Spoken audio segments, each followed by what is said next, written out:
If you would, let's bow and we'll pray together. Our Father and great God in heaven, we are so thankful, Father, for this opportunity tonight to open Thy Word together and to study from it. Father, we know and we acknowledge that the Bible is Thine inspired Word, and we pray that we'll approach this study tonight in reverence and in humility, and that we will do so with open minds and opened hearts, that we might be instructed out of Thy Word, Father, and that we might apply it to our lives, in our lives and in our service before Thee. Father, these favors and blessings we ask in Jesus' name. Amen. All right, 2 Samuel chapter 1. Now, before I put up our first screen with the information, let me make sure, does everyone in our class here present tonight, do you have the new sheets? There are several of those. Okay, so you'll be prepared and ready to go along and to fill out those sheets as we begin. Now, as we close the book known as 1 Samuel, we need to realize that Israel had suffered a crushing defeat.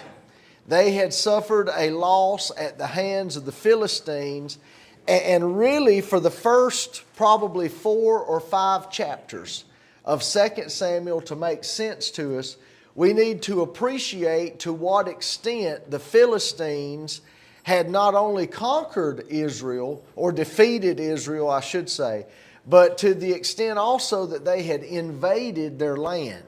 And because of that, life evidently is in disarray throughout much of Israel.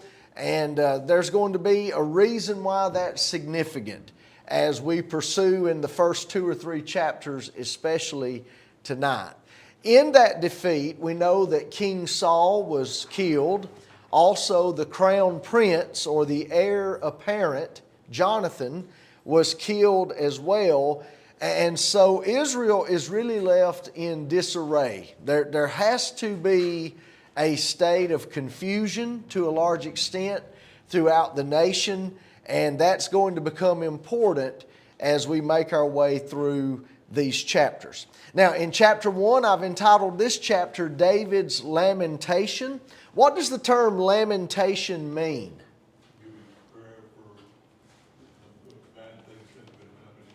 Okay. It's a word related to mourning, isn't it? If we lament something, then we are grieved over that occurrence. Saul's death. That's right. In this chapter particularly, David's lamentation is over the deaths of Jonathan and King Saul. And that occupies a large section of chapter 1. I guess you would say probably the last 9 to 11 verses of chapter 1 are dealing with an actual dirge.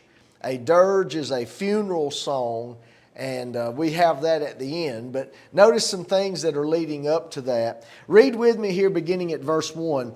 Now it came to pass after the death of Saul, when David had returned from the slaughter of the Amalekites, and David had stayed 2 days in Ziklag. On the 3rd day, behold, it happened that a man came from Saul's camp with his clothes torn and dust on his head. So it was when he came to David that he fell to the ground and prostrated himself. And David said to him, "Where have you come from?" So he said to him, "I have escaped from the camp of Israel." Then David said to him, "How did the matter go?" No doubt talking about the battle with the Philistines. David said, "Please tell me." And he answered, "The people have fled from the battle. Many of the people are fallen and dead. And Saul and Jonathan his son are dead also." So David said to the young man who told him, "How do you know that Saul and Jonathan his son are dead?" Then the young man who told him said, "As I happened by chance to be on Mount Gilboa, there was Saul, leaning on his spear, and indeed the chariots and horsemen followed hard after him. Now when he looked behind him, he saw me and called to me, and I answered, Here I am. And he said to me, Who are you? So I answered him, I am an Amalekite. He said to me again, Please stand over me and kill me, for anguish has come upon me, but my life still remains in me. So I stood over him and killed him, because I was sure that he could not live after he had fallen. And I took the crown that was on his head and the bracelet that was on his arm, and have brought them here to my Lord. Now, if you'll remember back a couple of weeks to our last session when we closed out the book of 1 Samuel in chapter 31, you'll remember that that is not the way this happened. And so this messenger here, he comes with a different story from what actually occurred. And that's going to be very important to the content here of chapter 1. As we look together on the screen, question number 1, the inspired author of 2 Samuel assumes that the reader is acquainted with the previous content that is known to us as 1 Samuel chapters 28 through 31. This is proof of the unity of 1 and 2 Samuel. Now, to us, we know them as divided into two separate books, but this is great evidence that initially they comprised one book, likely in the Hebrew tongue. One book. But due to length, they were divided into two, and that's how we know them today as 1 and 2 Samuel. Now, it's very important that you and I, we know and we're familiar with those chapters, 28, 29, 30, and 31 of 1 Samuel. Because as we come into 2 Samuel now, that kind of knowledge is going to be useful. For example, we know that this story that the young Amalekite man tells, we know that it is not congruent with what we read in 1 Samuel chapter 31. And so that tells us this man is lying, and that's going to prove very ironic as we move on. Question number 2. It is significant that this messenger seeks out David and the manner in which he humbles himself before David. At the end of verse 2, remember that once this man came before David, he prostrated himself. In other words, he laid himself out, as it were, on the ground, falling before David in great respect and even really as a gesture of submission. And so it would appear that obviously this man knows something about David. It appears that he knows something about David's status, his importance or position, and he shows the necessary respect. All right, question number 3. The account of the Amalekite messenger, as I've already pointed out, does not agree with the inspired account back in 1 Samuel chapter 31. In 1 Samuel chapter 31, we know that Saul was not found alive, having fallen on a spear, but rather that he killed himself falling on his sword, and that his armor bearer did the same. And so obviously here with the bulleted point, this Gentile messenger, this Amalekite, obviously is lying, perhaps hoping to seize an opportunity of gaining David's favor. Let's answer number 4, and I want to come back to that bulleted point in just a moment. It appears this Amalekite, perhaps, I would interject perhaps here, had been a mercenary in Saul's army. Now, that was not uncommon in the ancient world for armies to hire mercenaries even from other countries. What is the definition of a mercenary? Killing machine. Okay, a killing machine, Thomas said. By way of a definition, is simply a soldier for hire, if you will. A soldier for hire. And so that would possibly explain what an Amalekite would be doing, fighting for King Saul and fighting for Israel, even though he's not an Israelite. And that would be if he had been hired as a mercenary or as a soldier for hire, so to speak. Now, either way, let's back up to this bulleted point and let's think for a moment about why or how this Gentile might think he could gain favor with David. The rift between King Saul and David had gone on for some time, and it had gone on long enough that no doubt news of it and somewhat of a popular understanding of it had to be circulated. It had to be known throughout at least portions of the nation. And so it's very plausible that this Amalekite mercenary, if that's who he is, that he might know now, hey, there's been a rift, there's been a problem for a long time between King Saul and David. Well, King Saul's dead.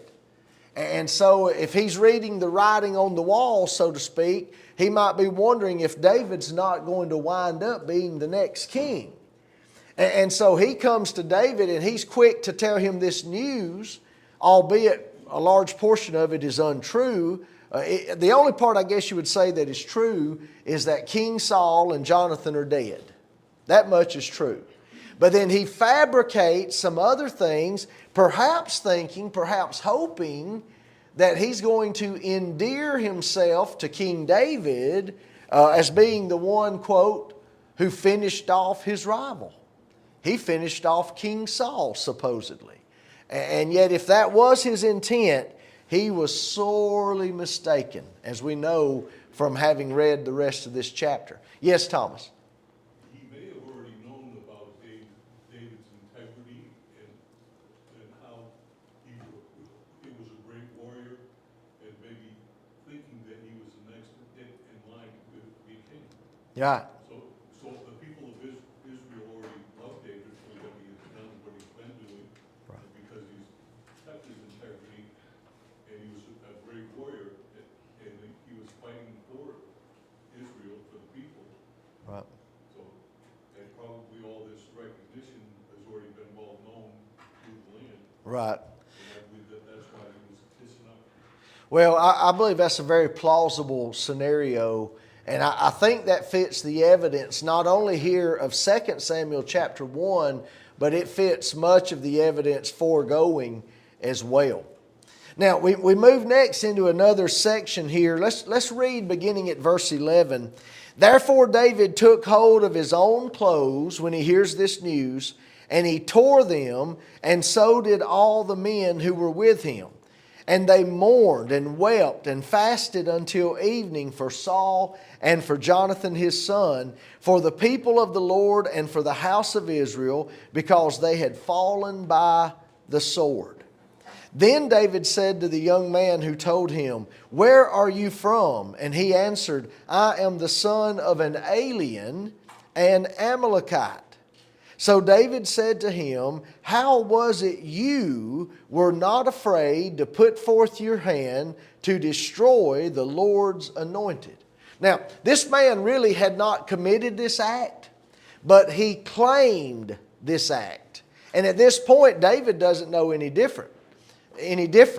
As far as David knows, he really finished off King Saul. Some might call it a mercy killing, but it doesn't matter. David's thinking, I had at least two opportunities. At least two opportunities to kill Saul when he was seeking my life. And yet I feared to do that because he was the Lord's anointed. Now who do you think you are, that you could come and kill the Lord's anointed? That's what David is asking here in verse 14. Then David called one of the young men and said, "Go near and execute him." And he struck him so that he died. So David said to him, "Your blood is on your own head, for your own mouth has testified against you, saying, I have killed the Lord's anointed." So this did not turn out well, did it, for the Amalekite messenger? Let's move into section 2 on our sheets. Number 1, David truly understood that Yahweh's cause was greater than his own life or his own circumstances. You know, a much smaller person probably would have reveled in the fact that my number one pain is dead. King Saul, the man who's chased me all over southern Palestine, finally he's dead and gone and that monkey is off my back. But that's not David's reaction at all. The Bible tells us clearly that David and his men mourned the deaths of Saul and Jonathan. Now remember, Jonathan had been David's best friend, I think we could say. But even beyond that, if you'll notice, in verse 12, he also mourned for the people of the Lord and for the house of Israel. You know, there were a lot of men who had lost their lives in that battle against the Philistines beyond just the king and the crown prince. There had been a lot of casualties. And all of those Israelite men, those Israelite soldiers, they were children of God. And so it's to David's credit that he acknowledged and he understood that Yahweh's cause, His people Israel, His glory, God's glory before the pagan nations, all of that is much more important than David's own personal circumstances. He does. He remains obedient. Now, number two, throughout his flight, David's flight from Saul's pursuits, David repeatedly had refused to lift his hand against the Lord's anointed. Those two chapters back in 1 Samuel were chapters 24 and 26. Two different times at least that David could have killed Saul very quickly and very easily. And yet he refused. Number three, isn't it ironic that the messenger is condemned by his own words? Even in fact, David said, your own mouth has testified against you, verse 16, and he was lying. He was lying. Whenever we have two accounts of what really happened, the one account back in chapter 31 is written by the inspired narrator. That's the inspired account. That's the accurate account in chapter 31. This account in 2 Samuel chapter 1 is given by an Amalekite. Okay? We don't know anything about this man. And so we know which account is accurate. And we know that means this man was lying, and yet his own lying words cost him his life. Okay? And so that's ironic, and no doubt there is a lesson in that for us. Now, we come to section 3 of this chapter, and this is really the meat, if you will, of the chapter. Because here we're getting into the actual song itself. Remember, David's lamentation takes the form of a dirge, a funeral song, and we're about to get into that. So read with me at verse 17. Then David lamented with this lamentation over Saul and over Jonathan his son. And he told them to teach the children of Judah the song of the bow.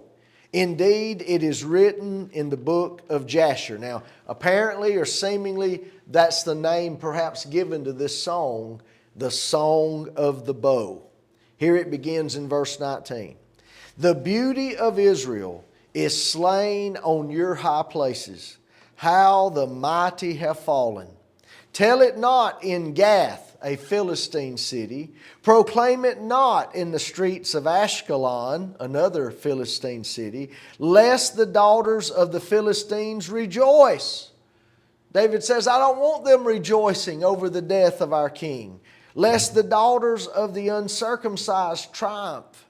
Verse 21, O mountains of Gilboa, let there be no dew nor rain upon you, nor fields of offerings.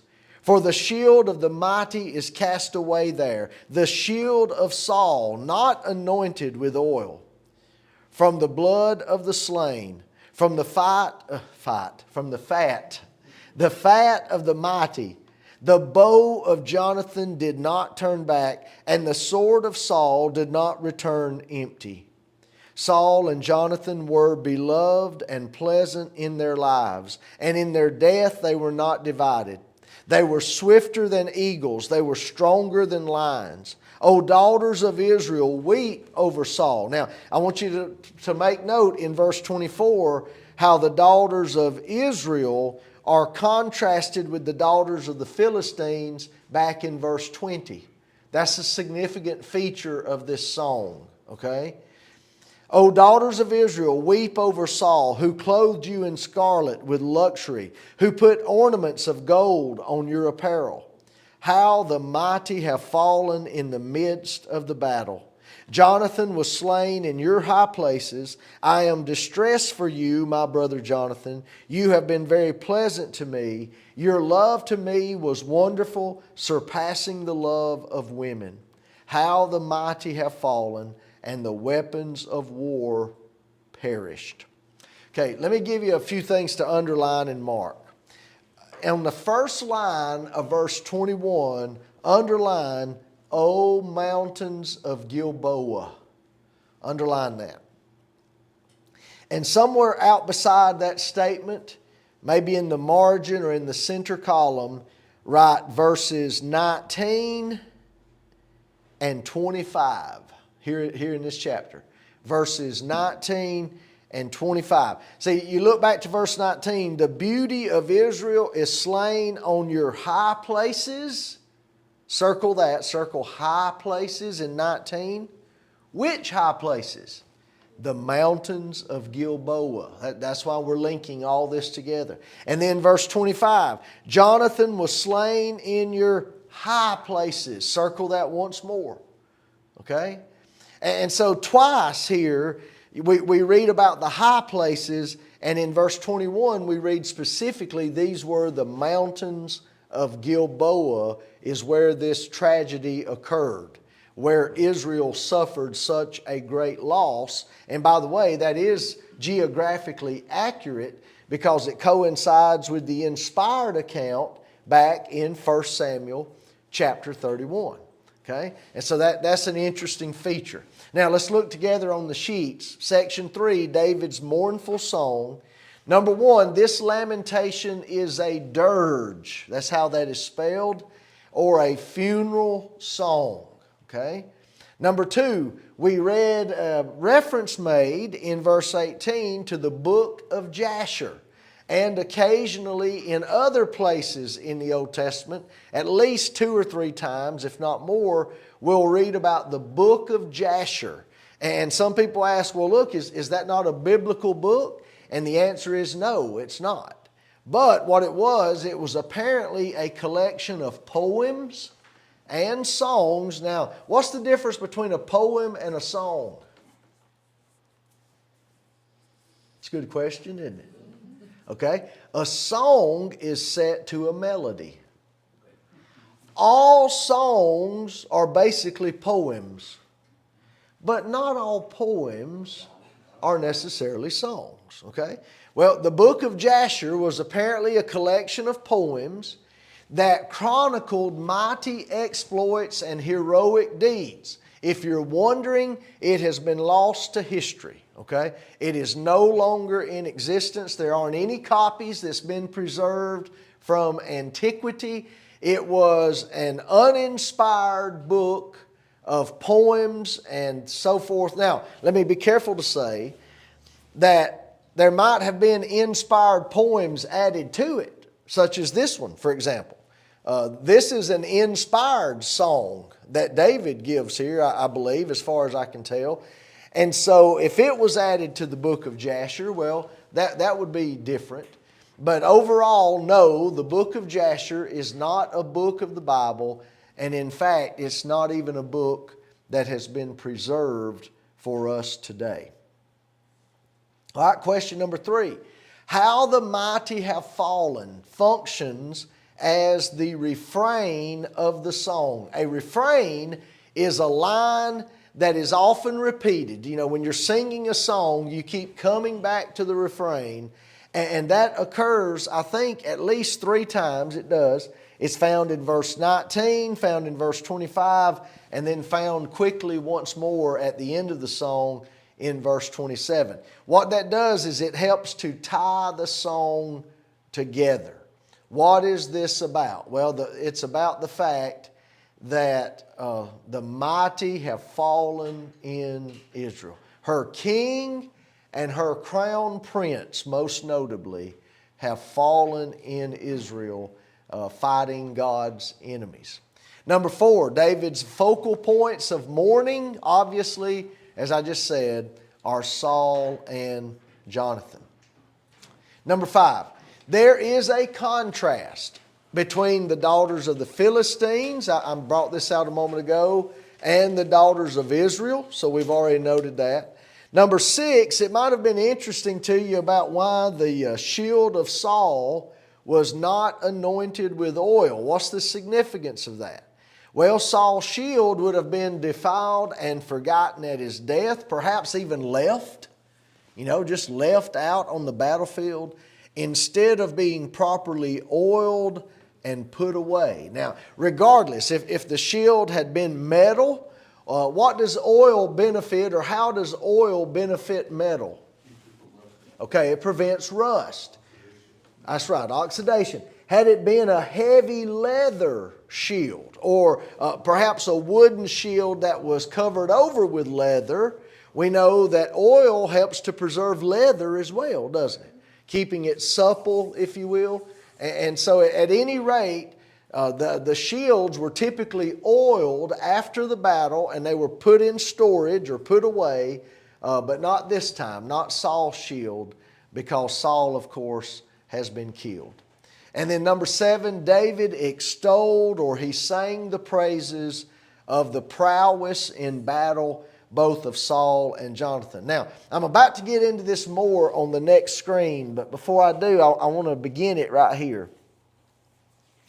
Was Saul a good king? At the beginning. Okay. That question might be hard to answer. He started well. He did not end well. I would say overall, this is just my assessment, it means really nothing, but overall I'd say he would prove not to have been a good king. But even if that's where you land, and even if you say he was not a good king, nonetheless he still had some good qualities. And he had had some successes, even for God's people, as he ruled over them. Now, I think we learned something here about tact. I think we learned something here about sensitivity and good common sense. A man's funeral is probably not the time and the place to just catalog all of his failings. Right? Now, I'm not advocating at all that every time there's a funeral that the preacher ought to get up and preach this man or this woman into heaven. I'm not advocating that. In fact, I try to be very careful. If and when I conduct funerals, I try to be very careful to leave that in God's hands. Wherever that person is after their death, that Cliff Goodwin has nothing to do with that say. That's God's judgment. And really, funerals are not for the dead. That's what we miss. Funerals are for the living. Okay? And so it's interesting, there were so many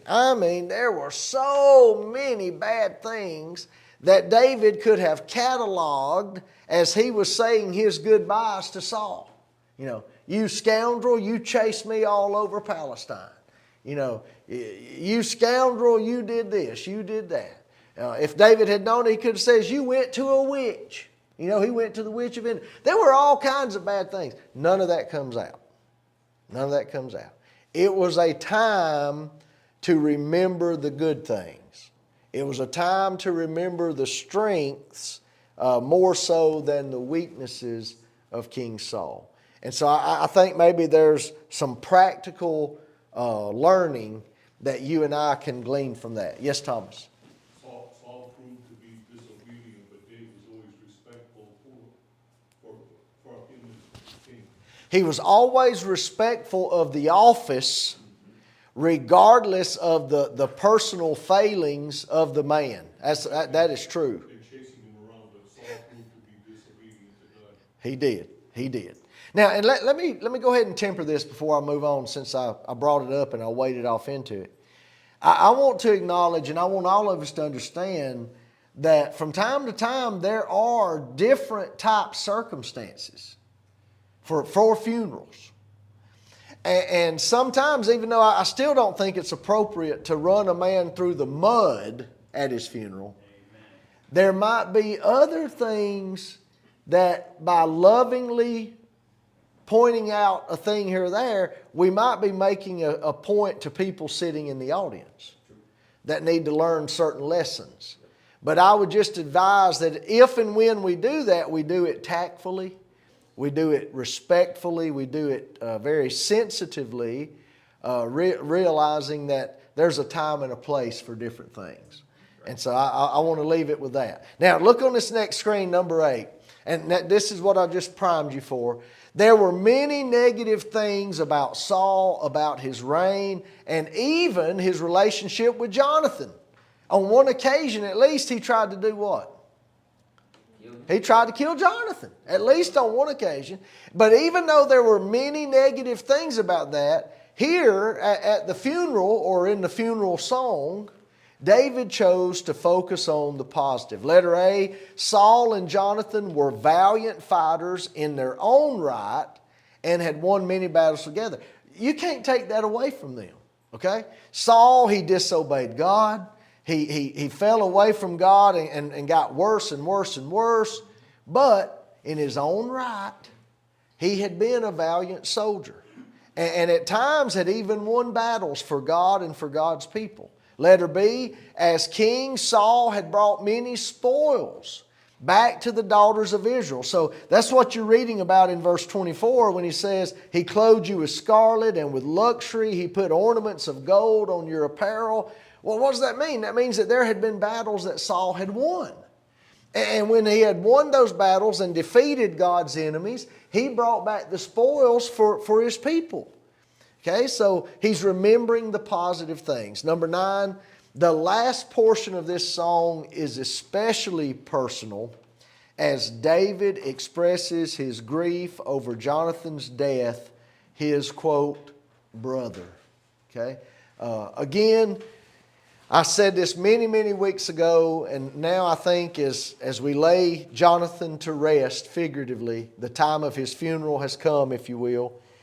I want to say it one more time. Jonathan has to be one of the great unsung heroes of the Old Testament. Yes, we know that he was a good guy. Yes, we know he was David's best friend. I just feel that we might not dig into that deeply enough.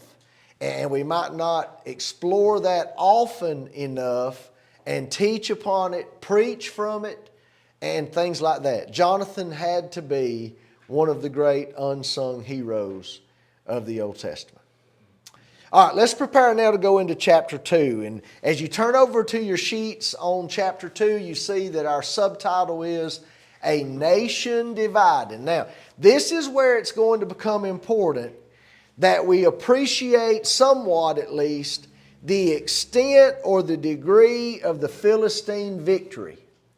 Back in 1 Samuel chapter 31, when the Philistines defeat Israel, when they kill their king, they kill their crown prince, they make such inroads into Israelite territory that for some time, and I'm going to venture to say, this is my opinion, I'll mark it as that. I'm going to venture to say that perhaps as long as for the next 5 years, following that crushing defeat, that Israel is left scrambling, trying to put life back in order, trying to organize defenses and trying to regroup, maybe over the next 5 years. And when we get into this more and more in this chapter and perhaps the next, you'll see why I've used that number, okay? So just keep that in mind. Let's pick up in chapter 2 and verse 1. It happened after this that David inquired of the Lord, saying, circle that, inquired of the Lord. Did Saul always do that? No. But David does it. He inquired of the Lord, saying, Shall I go up to any of the cities of Judah? And the Lord said to him, Go up. David said, Where shall I go up? And he said, To Hebron. So David went up there, and his 2 wives, Ahinoam the Jezreelitess, and Abigail the widow of Nabal the Carmelite. And David brought up the men who were with him, every man with his household. So they dwelt in the cities of Hebron. Hebron was the principal city, and there would have been hamlets or villages, little towns, you might say, round about Hebron. And so David and his men, they come in and they live in that vicinity or in that area.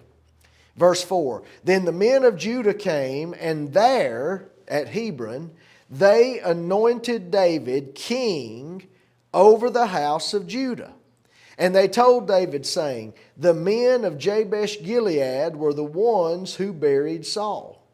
So David sent messengers to the men of Jabesh Gilead and said to them, You are blessed of the Lord, for you have shown this kindness to your Lord, to Saul, and have buried him.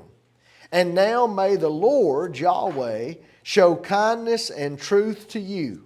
I also will repay you this kindness, because you have done this thing. Now therefore let your hands be strengthened and be valiant, for your master Saul is dead, and also the house of Judah has anointed me king over them. Does anything seem, I don't want to say peculiar, but the wording there of verse 7, how does the wording of verse 7 strike you?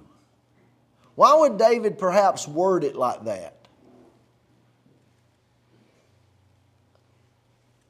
He's already been anointed king over Judah in the south, but when God had Samuel to anoint him all the way back in 1 Samuel chapter 16, was it God's intent that he just be king over Judah? No, all of them. Isn't it interesting? He says, verse 7, Be valiant, for your master Saul is dead. In other words, he points out their need. They need a ruler. Their master Saul is dead. And then it's almost like he just throws in, and also the house of Judah has anointed me king over them. I just wonder, it seems as if, perhaps, David was wanting to plant this seed in the minds of the men of Jabesh Gilead. And by the way, Jabesh Gilead was part of the northern tribes, but they were trans-Jordanic. They were across the Jordan in the north. Okay, keep that in mind. And they had obviously shown great courage and respect by going and getting the body of Saul and Jonathan and burying those bodies and showing that kind of respect. But I think perhaps David is wanting to plant that seed, but he does so in a way that they can almost feel like it was their own idea. You know, if they come to realize, hey, David's already ruling Judah. And you know, David really fought all of Saul's battles back even when Saul was alive. And some of us have even heard that God has chosen David to be the, you know, we ought to let David rule over us. God's providence is at play. Yes, God's providence is always at work. You know, I'm not talking about sheer manipulation. We know manipulation has a negative connotation to it. But there is something to be said for having the wisdom to know how to deal with people. Amen.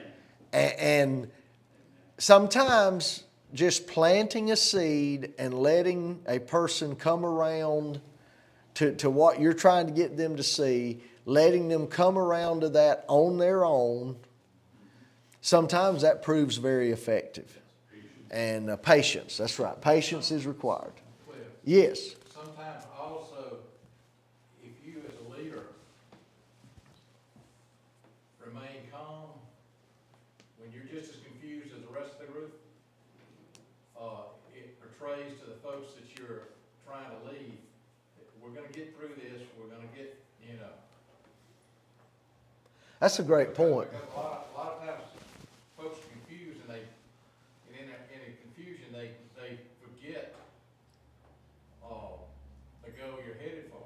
Right. Sometimes you just gotta state something. Although this has nothing to do with church,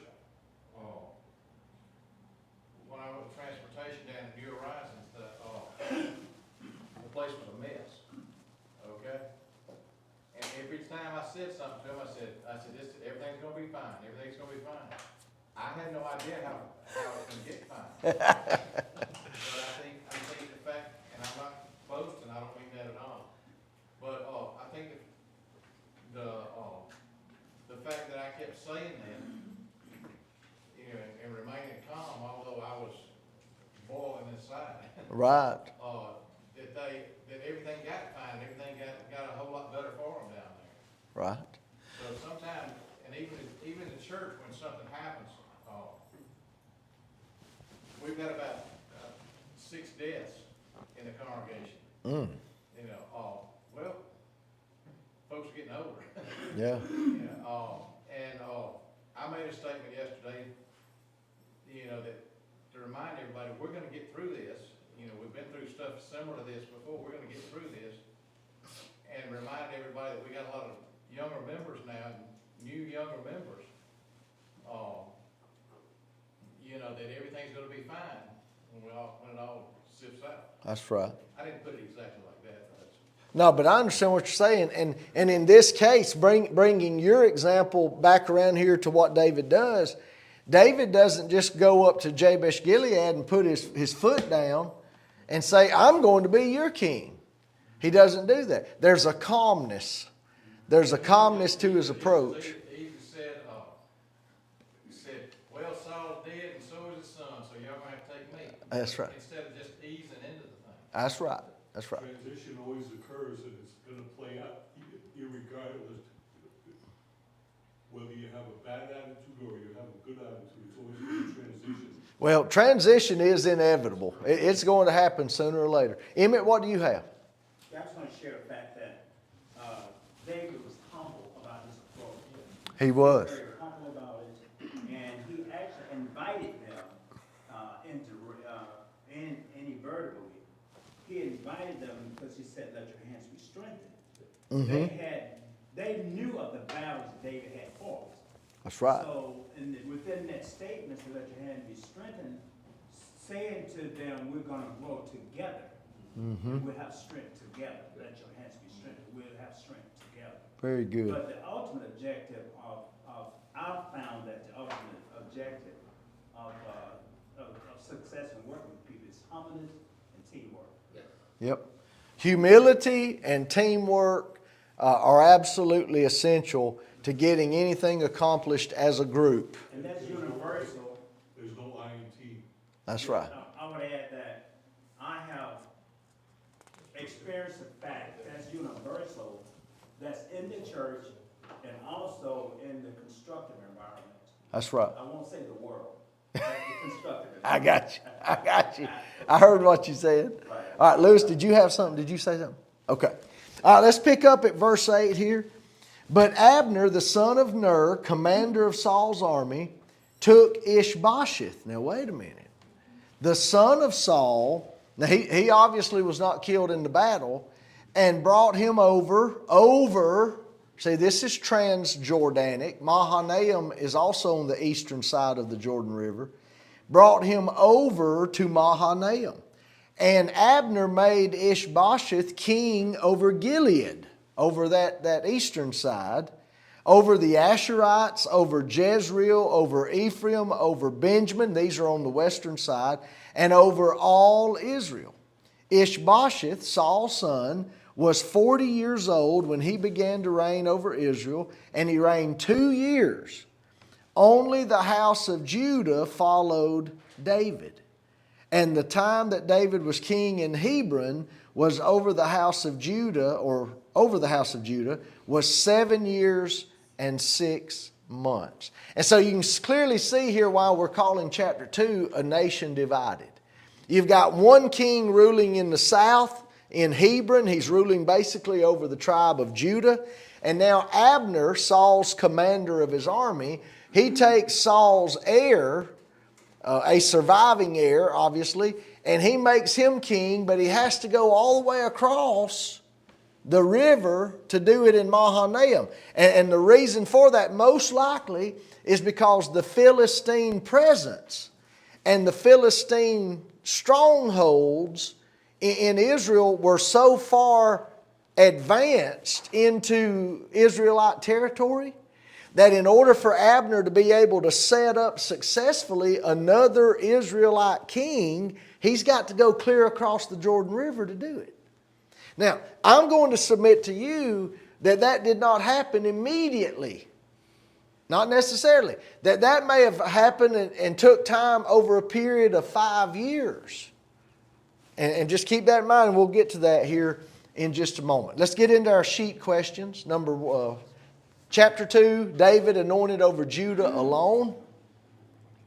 David's inquiring of the Lord stands in contrast to Saul's taking matters into his own hands. Okay, more than once we read about Saul's essentially taking matters into his own hands. David is setting a pattern of doing otherwise. He is inquiring of the Lord before his major decisions. And so that's very important. Number 2, throughout his life, I want you to know, and Mitchell and others, this will definitely be a test question. David was anointed at least 3 times to be king. First of all, he was anointed by Samuel, back when Samuel was still alive. And that took place in David's hometown of Bethlehem, all the way back 1 Samuel 16. Number 2, he was anointed by the men of Judah here. The men of Judah all came together at Hebron, a principal city in Judah, and they anointed David to be their king. And then later tonight, in our final chapter of the evening, if we get there, and I think we will, he will be anointed by the elders of Israel. Okay? Meaning that he's going to be acknowledged now over all 12 tribes by the time we get to chapter 5. And that also takes place at Hebron. Okay? Because he's already been ruling there 7.5 years by the time all Israel finally comes around and recognizes David and makes David their own king. Number 3, David's capital city was Hebron. Hebron was one of the 48 Levitical cities and a city of refuge particularly. Now, this is bringing us back a year. This is bringing us back to 2023, last year, when I was with you and we were studying Joshua and Judges and Ruth in the previous class. Okay? Why did the tribe of Levi receive 48 Levitical cities? Why? What did they not receive? They did not receive tribal allotment of land. You know, like you say, Judah, for example, they got this big expanse of territory. Levi did not get land as their own territory. Instead, they got 48 cities scattered throughout the whole nation. Now, why was that particularly wise and beneficial, excuse me, for the nation itself? Because what it did is it took some of their religious leaders, the Levites, and it situated them and scattered them throughout the whole nation. See? Instead of having all of your religious leaders just in one place, well, that'd be great for that one city, but then the rest of the nation would suffer. And so God placed the Levites throughout the nation in 48 different cities. Now, how many of those 48 were cities of refuge, as Hebron was? How many total? How many cities of refuge? 6. 6. 6. All right. There were 3 on the western side of the Jordan in Canaan proper, but there were 3 on the eastern side in Gilead and Perea, if you will. Perea is a term for the Transjordan. So there were 6 in all. So 48 Levitical cities, 1/8 of them, 6, were also functioning as cities of refuge. So that's just a little review from a year ago. All right, number 4. David commends and he blesses the men of Jabesh Gilead for their fearless loyalty that they demonstrated in recovering the bodies of Saul and his sons. He blesses them for that. Letter A, David is sincere. And I believe everything points to that. He is sincere in his commendation of Jabesh Gilead, but it was also politically expedient for him to reach out in this manner, and we've already begun discussing that. He urges them to be strong and valiant in the face of the Philistine presence in the land. What I want you to be thinking in your minds is the battle, the defeat had been so crushing back at the close of 1 Samuel when they lost their king and crown prince, that it appears the Philistines almost have taken over all the way to the Jordan. Abner has to go over to Mahanaim to set up some form of government with Ishbosheth. That's over on the other side. Jabesh Gilead are over on the other side. And David is urging those men as if perhaps to say, who knows, the Philistines might wind up coming over there. And if they do, you be strong and be valiant. You know, fight the battles of the Lord, so to speak. And so, and then as we pointed out in verse 7, he also actually tells them in a very subtle way, oh yeah, by the way, I'm here for you. You know, they've already made me king over Judah, and that's a way of insinuating, I'm here if you need me, so to speak. And so that was also politically very expedient. Number 5, Abner sees to it that Ishbosheth is made king over Israel, the northern tribes. He brings him over Jordan to Mahanaim, which becomes the new capital of Israel. Okay, the new capital of Israel. Now, let's get into this 5-year period that I've talked about with you. I didn't come up with that on my own. While you do that, I'm going to get a water because I'm about to choke up here. Let me see. Out the door. Thank you. Hey, that's no problem. They gave me a needed break anyway. You press that button so fast, my pen can't go that fast. Now, one of my sources, Willis, he's the one that theorized it took Abner about 5.5 years to reorganize Israel after their crushing defeat at the hands of the Philistines. If that's correct, and that, I agree with his theory, although I don't think we can prove it, this would mean that Ishbosheth's 2-year reign would have matched with the last 2 years of David's reign over Judah alone. How long did he reign in Hebron only over Judah? 7.5 years. 7.5 years. Ishbosheth only reigns for 2 years. So the only way for that really to fit, if you say Ishbosheth's 2 years begin with David's 7.5, well then that doesn't make sense. That has Israel without any kind of king for 5.5 years after Ishbosheth dies. Well that's not likely. That doesn't make sense. And so it fits the biblical evidence better that we understand that perhaps it took 5.5 years to get things settled and reorganized, especially in the face of such a Philistine presence in the land. And finally Abner was able to do that, albeit he had to go clear across the Jordan to get it done. And thus the 2 years of Ishbosheth would align better with the last 2 years of David's reign over Judah alone. Now, David's going to have a combined reign of 40 years. He's going to reign a total time of 40 years, but the first 7.5 of those 40 was simply over Judah. Letter C, in the years leading up to Ishbosheth's reign, Abner had obviously been the one in power. If you're wondering, well, who's calling the shots those first 5.5 years? Abner. No doubt about that.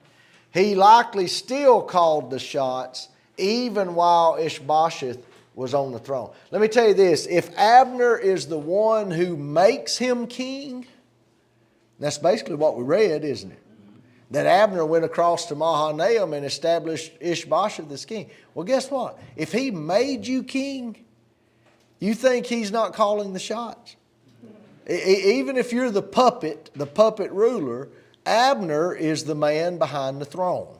Okay? And that's not uncommon because Abner had been Saul's military leader. And so a lot of times those are the ones who come to the fore and who wind up calling the shots. Okay, now when we come to, let's see, I don't know that we can read all of this here. We can't. When we come to verse 12, we're going to deal or start dealing with a civil war eventually. And I say civil war meaning between Judah's forces in the south and Israel, Abner's forces, you might say, in the north. So let's look at that section now. Section 2, a fierce battle. It seems that civil war between Israel and Judah was instigated. What does the word instigated mean? Provoked, started. You know, one kid points at another, you started it. Okay, the agitator, the instigator. Seems that it was instigated by Abner and the servants of Ishbosheth. Perhaps they thought it was time that Judah be brought back under the rule of Saul's dynasty. Saul's dynasty would be represented in Ishbosheth. Number 2, initially a battle was to be fought representatively by 12 men from each side, but neither side prevailed. Let's read that text. Look in chapter 2 down at verse 13. And Joab, the son of Zeruiah, and the servants of David, now this is the southern side, they went out and met them, that is Abner and the servants of Ishbosheth, they met them by the pool of Gibeon. So they sat down, one on one side of the pool and the other on the other side of the pool. Then Abner said to Joab, let the young men now arise and compete before us. And Joab said, let them arise. So they arose and went over by number, 12 from Benjamin, followers of Ishbosheth, the son of Saul, and 12 from the servants of David. And each one grasped his opponent by the head and thrust his sword in his opponent's side, so they fell down together. Therefore that place was called the field of sharp swords, which is in Gibeon. So these 12, and by the way, if you're like I am, I read this, and I can't help but think, what a waste of life. I mean, that's all I think of. What a waste of life. You get 12 men from this side, 12 men from this side, they pair up and fight, and all 24 of them die, and what does it prove? Proves nothing. Nothing is accomplished. Well, nothing is accomplished, but there's something instigated, because verse 17, it grows from there into a very fierce battle that day, and Abner and the men of Israel were beaten before the servants of David. Now, on our monitor up here, this is just really an expanded version of what happened with David and Goliath. The battle between David and Goliath was fought representatively, was it not? The Philistines had chosen their representative, Goliath, and Israel didn't really choose David, but David says, I'll do it. He stepped up. And so they fought as representatives, and just like on that day, instead of the Philistines surrendering when David won, a battle ensued. They routed the Philistines and had to chase them down and vanquish the Philistines. Well, here nobody really won. All 12 soldiers on both sides died, but a great battle ensued nonetheless. And so that's why a civil war is begun. Number 3, this skirmish erupted into a very fierce battle that day. Abner's forces were defeated and began to flee. Number 4, David's 3 nephews, the sons of Zeruiah, apparently David's sister, Zeruiah. His 3 nephews were in this battle. Joab, the leader of David's forces, Abishai and Asahel. These were the sons of David's sister, Zeruiah. So all 3 of them were involved as this battle began. Number 5, Asahel, one of those nephews, was intent on pursuing Abner. Once the forces of the north began to rout, then Asahel's chasing after Abner. But Abner did not want to fight him. He did not want to kill Asahel. This reluctance was not because of fear, but it was out of respect for Asahel's brother, Joab. Okay? Abner was a seasoned warrior. In fact, he was the military commander of Saul's forces, and he killed the younger Asahel.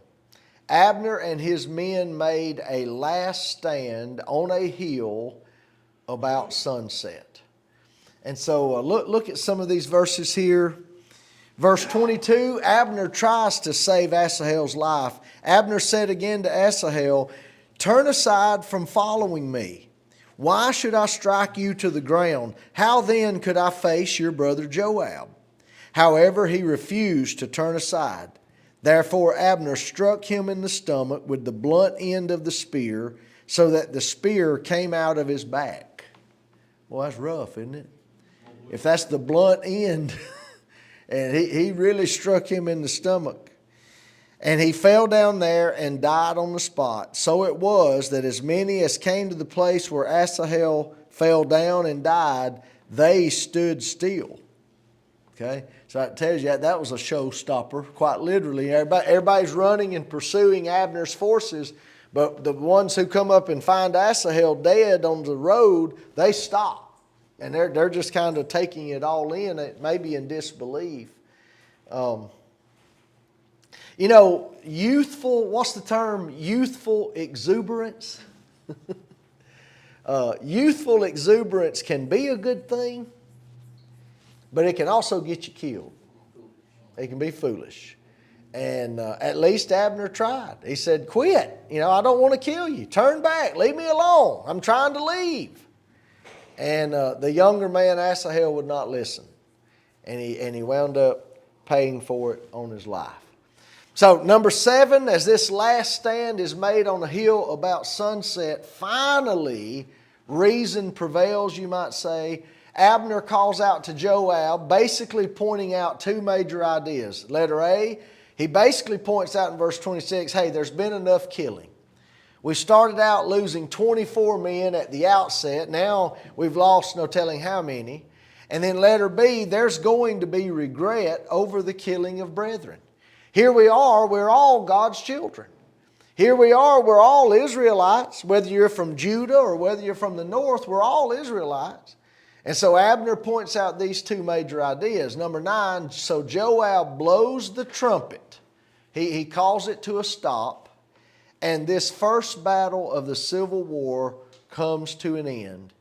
And when it's all said and done, number 10, Judah's forces lost 20 men, most notably among them Asahel, one of David's nephews.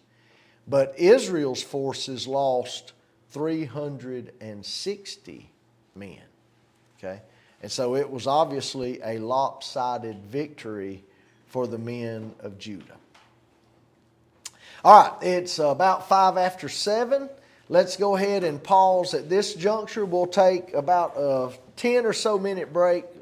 And Lord willing, we'll get into chapter 3 when we resume. Thank you. Yes. Okay, let's see. Yeah, there we go. Does that sound good?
Act like that never happens. 'Cause that seems to happen with me a lot, so that's just the way that is. But what we're going to do is we're going to move into chapter 3 now, 2 Samuel chapter 3. And I've joined these two chapters together under the headings, A Treacherous Transition, parts 1 and 2. Okay? And the transition I'm talking about ultimately is how Israel, the northern tribes particularly, moved from being divided from David and from Judah and wound up ultimately coming under David's rule. But it was a bumpy road. To say that it was a bumpy road would be an understatement indeed. Let's get right to our questions here. First of all, these first 21 verses, and for the sake of time, we won't try to read all of these, obviously, but this first section, Abner's break with Ishbosheth. I'll answer number 1, and then I want to comment on this. The war persisted between Israel and Judah, likely lasting throughout Ishbosheth's, that's hard to say, 2-year reign. He only reigned 2 years, and as far as we can tell or piece together, it seems that the Civil War probably lasted the entire time, basically. David and his forces were steadily gaining the upper hand. It's a Now, tongue twister. it is. Now look at that section break number 1. Who made Ishbosheth king? Is this a bad thing for Ishbosheth? Yeah.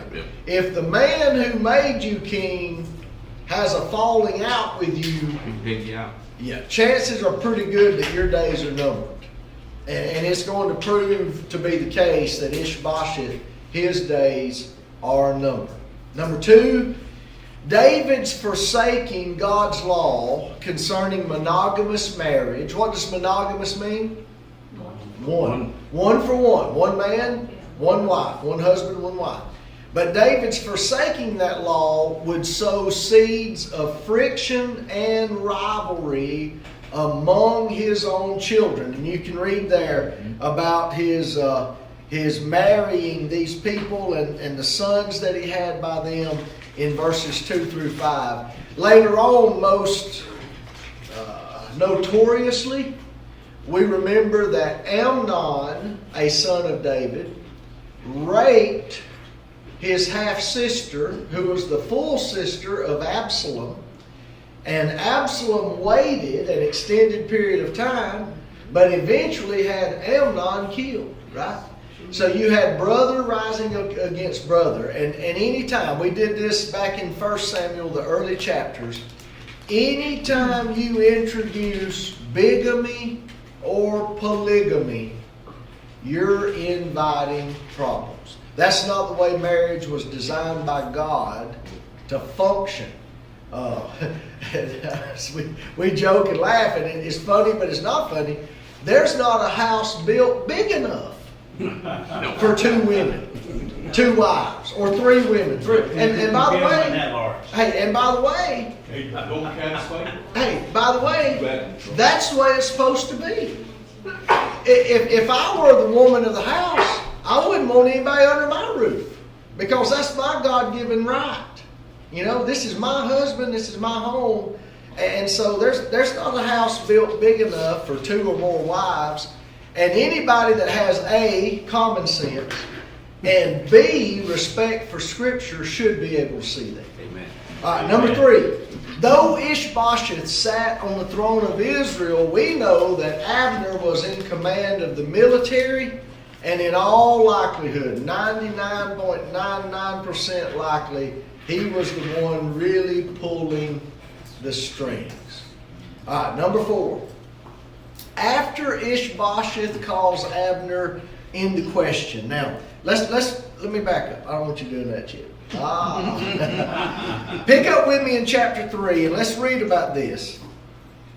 Verse 6. Pick up reading with me at verse 6 in chapter 3. Now it was so, while there was a war between the house of Saul and the house of David, that Abner was strengthening his hold on the house of Saul. Now he put Ishbosheth on the throne, But this whole time, Abner's really the one growing in power. Verse 7, and Saul, who's dead and gone, he had a concubine whose name was Rizpah, the daughter of Aiah. Aiah? Yeah. So Ishbosheth said to Abner, why have you gone in to my father's concubine? Now, I'm probably going to get into this on the screen, but I'm going to go ahead and explain it here. In the ancient world, when you had kings, and you had kings who had harems. What's a harem? Many. It's a fold of many wives, okay? Concubines. And concubines. It was recognized that a man who took the former king's wives or concubines, he was setting himself up to be the king. That was kind of understood. Well, here you've got Ishbosheth, who is supposed to be king. He's sitting on the throne, but Abner apparently takes this woman Rizpah for his own. And that is a public slight. That is a public humiliation for Ishbosheth. And so he calls him on it, verse 7. Why have you gone into my father's concubine? Verse 8. Then Abner became very angry at the words of Ishbosheth and said, am I a dog's head that belongs to Judah? Today I show loyalty to the house of Saul your father, to his brothers and to his friends, and I have not delivered, can you imagine how he said this? I have not delivered you into the hand of David, and you charge me today with a fault concerning this woman. If we were to paraphrase it, and Abner's wrong now, he's wrong. But what he's saying is he says, all that I've done for you, and you can't let me have this one concubine. That's what he's saying. He's saying, all that I've done for you, and you're going to call me into question over this woman? Well, he felt very entitled, didn't he? Abner was very entitled. Like the hand that feeds you. I'm sorry? Like the hand that feeds you. Yeah, that's why he's telling Ishbosheth, don't bite the hand that feeds you, you know. And but he's wrong because of the social convention of the day. What he was doing was really treachery. It was not acceptable. But he thought that he was entitled to that because, like we've said the whole time, look at this bottom question here. He's been the one doing what? He's been pulling the strings. And I'll be honest with you, it's 99% likely that if it had not been for Abner, Ishbosheth would not be ruling. And possibly he might even be dead by now. And so all of that's true. But just because Abner has served in those ways does not give him entitlement to do as he pleases. Amen. And that's the problem. All right, so now let's look at these questions here, number 4. After Ishbosheth calls Abner into question for sleeping with one of Saul's concubines, Abner furiously decides to transfer the entirety of the kingdom into David's hands. Now, we quit reading, but if you were to read on in the context there down through verse 19, I mean, this gets under Abner's skin so badly that he basically decides, all right, I made you king, but I'm just going to turn everything over to David now. So think how selfishness has entered into this, right? It started out, we thought it started out as loyalty to King Saul. You know, he took care of Saul's son, he put him on the throne, he's trying to keep Saul's dynasty going. It looks like it's loyalty, but now it looks awfully like self-serving. It's sin. Self-service. It's sin running amok. Okay. Sin's coming into the picture, isn't it? Letter A. David agrees to a covenant with Abner, but only if Abner first restores Michal to him. Remember, Michal was the wife that King Saul had given to David. And then, as a slight and a public affront and humiliation to David, Saul takes her away and does what? Gives her to another man. Okay. Well, has David forgotten that? No, obviously he has not. Nope. And so he says, look, I can agree to a covenant, but I want my wife back. I want Michal back. Abner next persuades the elders of Israel to transfer their loyalty to David as their king, and he also persuades the tribe of Benjamin to do the same. Now, as he does all of, by the way, letter C, why was Benjamin the hardest? What tribe was Saul and his family from? Ah, they were Benjamin. So it might be one thing to get Ephraim and to get Zebulun and to get Asher and to get Manasseh. It might be one thing to get all those tribes to say, okay, yeah, we can serve David. But it was a different matter to get Benjamin, because this is their brother. You know, this is their countryman, if you will. But he persuades them to do the same thing. Now, what I started to say and I backed up, if you're Ishbosheth, David's made a covenant with you, the elders of Israel's made a covenant with you, and now your own tribe, not with you, I'm sorry, but with Abner, your own tribe has made a covenant with Abner. Where does this leave Ishbosheth? On the outside. He's on the outside looking in. Okay? He is in a very dangerous position. It's the setup. It's the setup. Okay?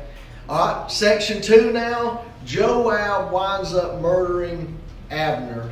Let's read these verses first before I put that back up there. Pick up with me at verse 22 here in chapter 3. At that moment, the servants of David and Joab came from a raid and brought much spoil with them. But Abner was not with David in Hebron, for David had sent him away and he had gone in peace. And so this is when David and Abner had brokered all of those agreements that we just had up on the screen. David sends Abner away in peace. When Joab and all the troops that were with him had come, they told Joab, saying, Abner the son of Ner came to the king, and he sent him away, and he is gone in peace. Then Joab came to the king and said, What have you done? Look, Abner came to you. Why is it that you sent him away, and he has already gone? In other words, you had the bird in the hand. Here's the commander of all your enemies. We've been in a civil war for nearly 2 years. And the enemy comes right here in your hand and you let him go? Now, there's a world's of difference. A world's worth of difference between David and Joab. Right? David has the temperament to be a ruler. He has the temperament to be a king. Joab seems to only know, most of the time, he only knows one language. And that's violence, revenge, getting what I want the way I want it. And so he really has no right. Is he showing David proper respect in verse 24 when he says, What have you done? No, he has forgotten his place. David is king over Judah, not Joab. But he questions him, verse 24. Verse 25, he keeps on tearing into David. Surely you realize that Abner the son of Ner came to deceive you. Don't you know he's here deceiving you? To know you're going out, you're coming in, and to know all that you are doing? That's not true, but he made the claim anyway. And when Joab had gone from David's presence, he sent messengers after Abner, who brought him back from the well of Sirah. But David did not know it. Now when Abner had returned to Hebron, Joab took him aside in the gate to speak with him privately, and there stabbed him in the stomach, so that he died for the blood of Asahel. Remember that? Mm-hmm. He tried not to kill Asahel, but he did. He had to. Joab remembered it. And so now he's taking vengeance for the blood of his brother Asahel. Verse 27. Here Joab, now this is really one of the earliest instances, but this is not going to be the last time that we find Joab going rogue. This is not going to be the last time. And all I mean by going rogue, more specifically, is Joab, when he chooses to, he does things Joab's way instead of David's way. Even though he's supposedly David's servant. But he doesn't always act like it. He doesn't always remember his place. Okay? So just file that away in the back of your mind. The burning of the barley field is coming. Yeah, it's coming. It is. All right, number one, Abner meets David and agrees to gather all Israel together under David's rule, essentially leaving Ishbosheth out in the cold.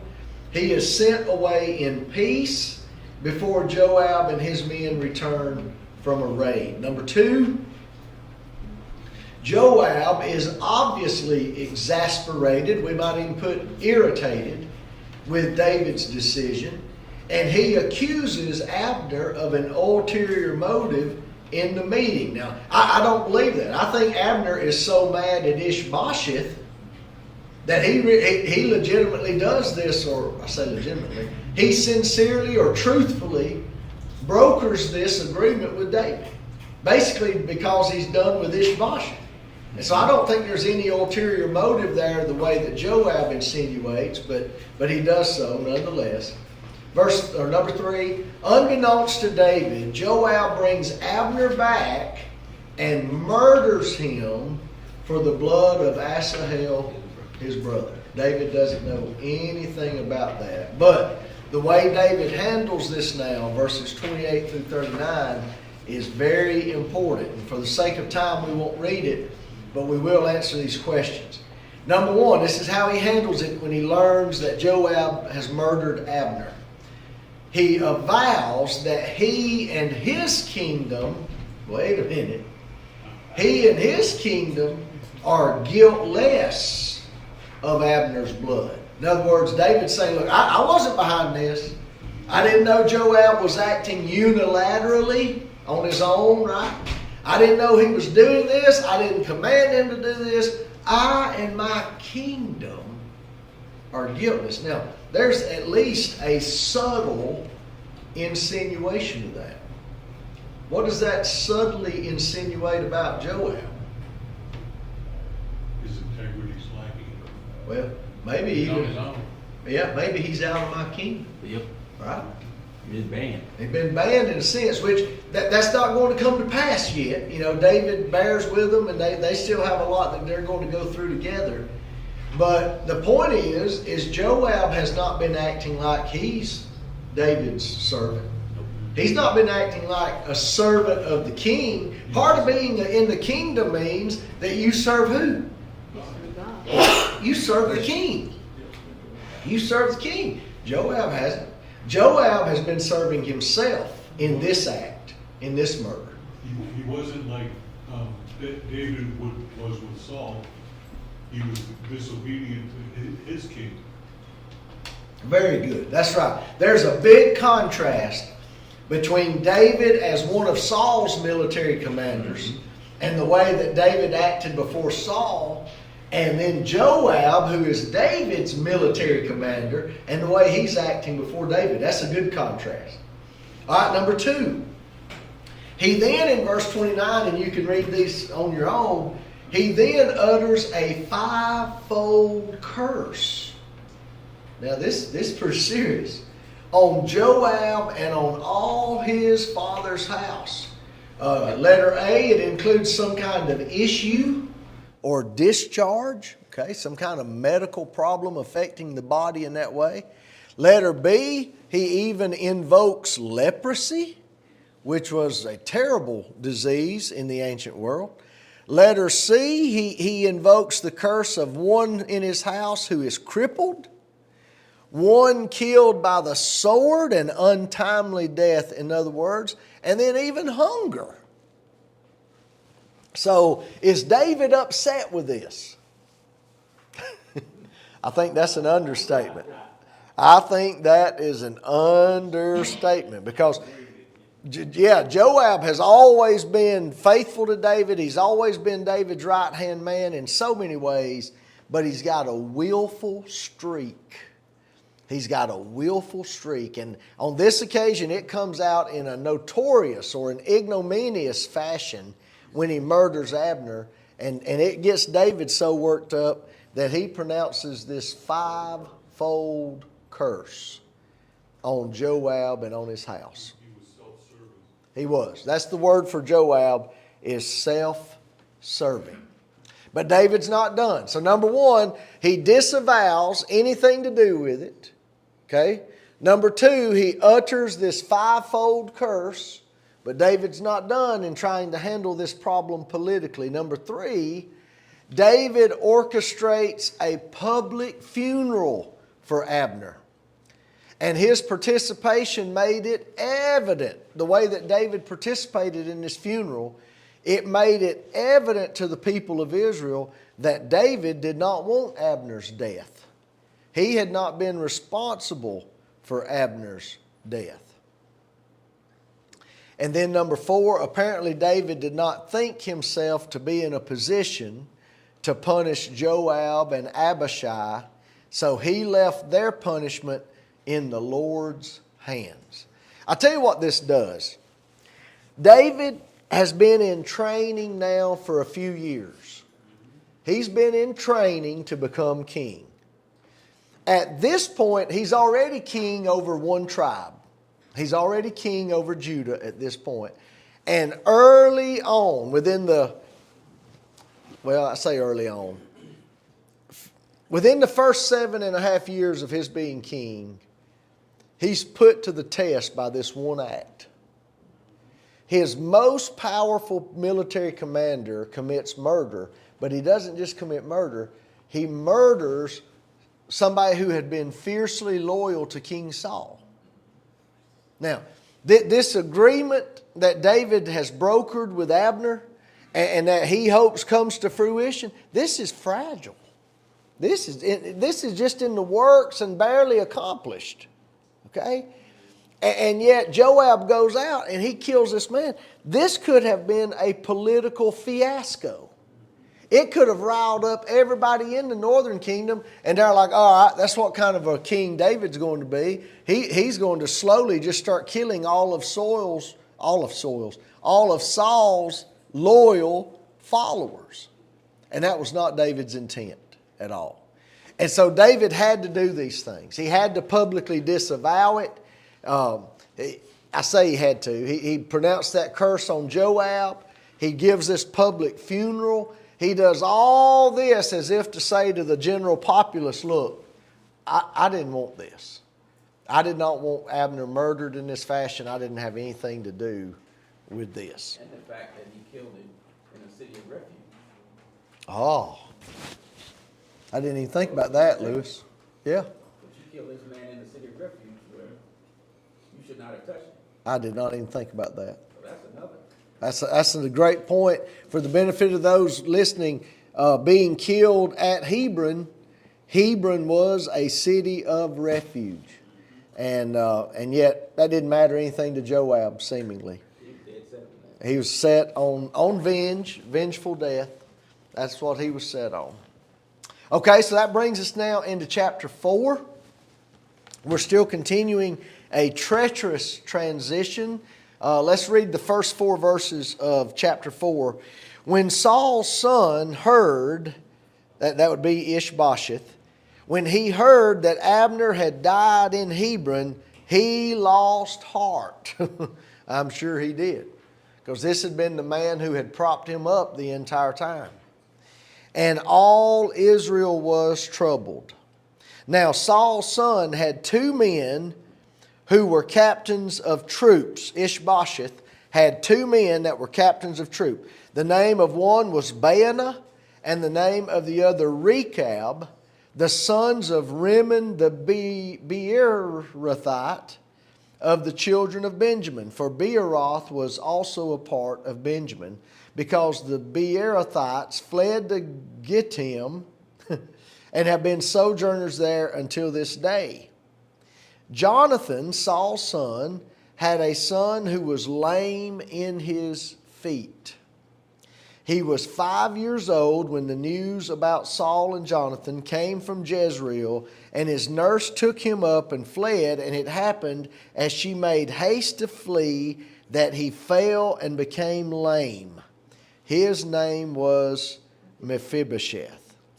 Verse 5, then the sons of Rimmon. That verse 4 seems a little bit out of place at first, because now we revert back to verses 2 and 3. The sons of Rimmon the Beerothite Rechab, and Baanah, they set out and came at about the heat of the day to the house of Ishbosheth, who was lying on his bed at noon. And they came there all the way into the house as though to get wheat, and they stabbed him in the stomach. Then Rechab and Baanah his brother escaped. For when they came into the house, he was lying on his bed in his bedroom. Then they struck him and killed him, beheaded him, and took his head, and were all night escaping through the plain. And they brought the head of Ishbosheth to David at Hebron, and said to the king, Here is the head of Ishbosheth, the son of Saul, your enemy, who sought your life, and the Lord has avenged my lord the king this day of Saul and his descendants. Now, what's this sounding like that we've studied earlier tonight? Does this sound like the Amalekite in chapter 1? See, the Amalekite saw what he thought was an opportunity. He didn't really kill Saul. Saul was already dead when he found him, and he took his crown and he took his armband. But he says, hey, if David thinks that I finished him off, then David will know I'm loyal to him, and maybe I'll be good with David. Well, ends up getting him killed. Well, these two men really should have known better. They're not Amalekites, okay? They really should have known better, but they don't. And so they kill Ishbosheth, they assassinate Ishbosheth, and then bring his head to David as if to say, all right, David, look, we're on your side. We were commanders, or we were over troops in Abner's army. Maybe David will put us over some men in his army, perhaps.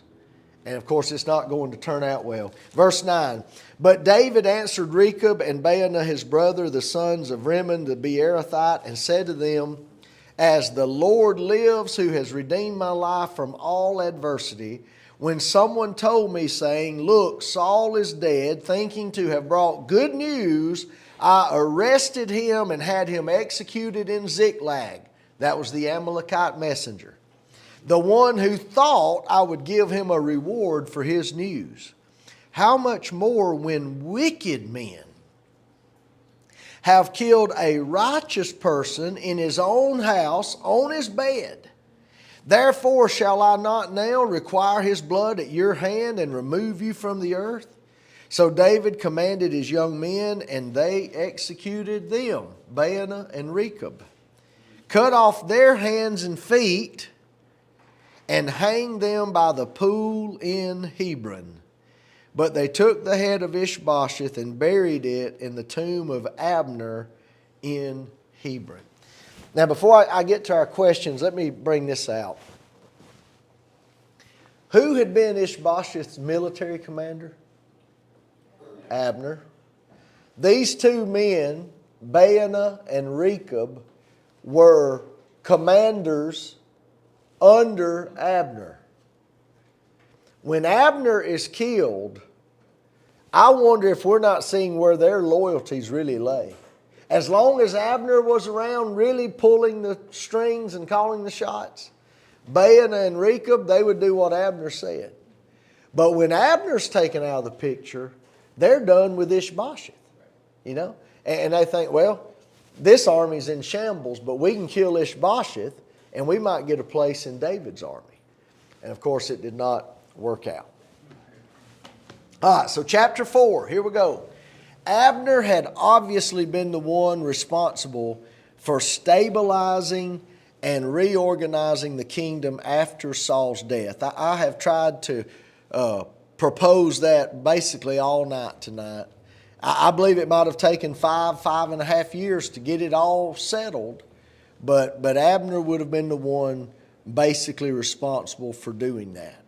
Number 2, his death resulted, therefore, in a vacuum of leadership. Sure, Ishbosheth is still on the throne, but he was probably no more than a puppet. And so now the real leader is dead. There's a vacuum of leadership and a vacuum of military clout. And for that reason, not only did Ishbosheth's heart sink within him, verse 1, but all Israel was troubled at this. Verse 1. Ishbosheth had shown himself to be a weak ruler indeed, and the inspired writer tells us that Jonathan's son was no candidate. Now that's why that verse that I told you, it seems like it's out of place. You know, verse 4, when all of a sudden we quit talking about Rechab and Baanah for a minute, and we're introduced to Mephibosheth. Well, this is why. Because that's the inspired writer's way of saying, look, there's at least one other heir, but due to his age and due to his physical handicap, he's not a real candidate for the throne. And so basically you're left with Ishbosheth. That's all you got. And he's about to be killed. Okay? So that's the reason that little verse is in there about Mephibosheth. It lets us know that there was another heir, but he's just not a suitable candidate for the throne. Number 4, these two men, Baanah and Rechab, were military commanders in the Israelite army, obviously serving under Abner. And I think obviously their greatest loyalties would have been to Abner and not to Ishbosheth. As Beerothites, these men were actually Gibeonites. Okay? So if we're understanding that correctly, these two were actually not Israelites by blood. Remember that Joshua had made a covenant with the Gibeonites all the way back in Joshua 9. Does anyone remember what the Gibeonites had to do in order to get to broker that covenant with Joshua? They acted like they traveled, right? Is that the ones that acted like they just used worn out? That's exactly right. They disguised themselves. They put on tattered clothing and worn out shoes. They brought moldy bread. And they acted like they had traveled from a long distance to make peace with Israel, which was permissible. Israel could broker peace with outside nations that were outside of Canaan, right? But they were not supposed to broker peace with the inhabitants of the land. They were supposed to do one of two things. You either kill them or what? Drive them out. You don't make a peace with them. You exterminate them or you drive them out. Well, the Gibeonites are like, we can't do that. And so they come up with a very clever plan. And by the way, back in Joshua chapter 9, if you remember this from our class last year, there is no record, there is nothing stated in Joshua chapter 9 about Joshua's or the elders of Israel consulting God in that matter. That was one occasion where they did not ask God, hey God, is everything good with this? Do we need to act on this? We don't have any record of their doing that. And sure enough, they wound up deceived. And they made a covenant in the name of Yahweh. Okay? And so because they made that covenant with the Gibeonites in the name of Yahweh, they couldn't go back on it. Because that's the chief way back then that you took the name of the Lord thy God in vain. The chief way that you did that under the law was not by saying His name like people today say the name of God, even though that does take His name in vain. But back then, the chief way that you took the name of your God in vain is you invoked His name in an oath, and then you didn't keep the oath. And that's what was said to take the name of the Lord thy God in vain. And so they were deceived. They made that covenant. These men are some of their descendants. Letter B, the village of Beeroth was considered a part of Benjamin. It fell within their territory, even though they, of course, were of Gibeonite heritage, not Israelite. It is possible that Baanah and Rechab sought an opportunity against Saul's house because we didn't know this at the time. But later in chapter 21, we're going to learn that at some point during Saul's reign, Saul wound up killing some Gibeonite people. So that would have happened back in 1 Samuel, but nothing is said about it at the moment it happens. It's not until way over here in chapter 21 that we learn that Saul had done this. And so maybe that's part of the reason why Baanah and Rechab are wanting an opportunity against Saul's house, because he had killed some of their own people previously. And so here's the assassination now, section 2. Baanah and Rechab killed Ishbosheth while he was lying on his bed. Number 2, they brought the head of Ishbosheth to David, hoping to gain favor with the king. What's the word? Wrong. Wrong. That's not going to happen.